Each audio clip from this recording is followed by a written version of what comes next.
Faksi-faksi Palestina, Gerakan Perlawanan Islam atau Hamas, Jihad Islam Palestina atau PIJ, dan Front Populer untuk Pembebasan Palestina menolak perwalian apapun atas jalur Gaza, menekankan bahwa administrasi jalur Gaza adalah urusan internal Palestina semata.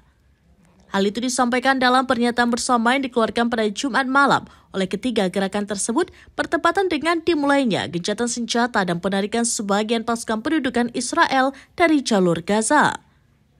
Ketiga faksi menghargai upaya Qatar, Turki, dan Mesir dalam mencapai kesepakatan pada Jumat 10 Oktober 2025. Faksi-faksi Palestina mendesak negara-negara penengah dan Amerika Serikat untuk memastikan komitmen Israel terhadap perjanjian tersebut. Mereka juga memuji gerakan global dalam solidaritas dengan rakyat Palestina untuk menolak genosida dan mengadili kejahatan pendudukan Israel.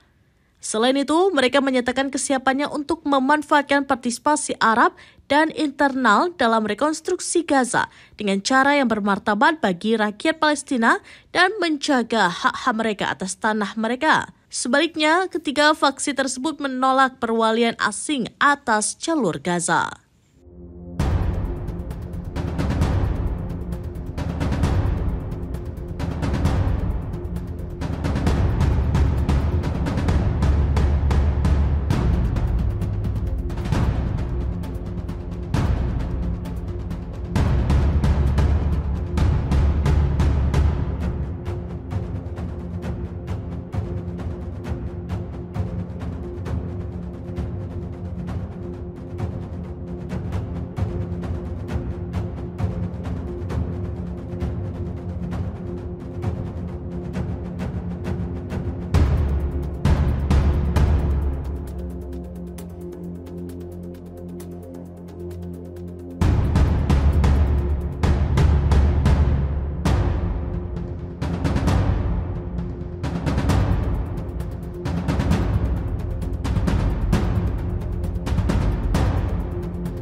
Download Tribun X sekarang, menghadirkan lokal menjadi Indonesia.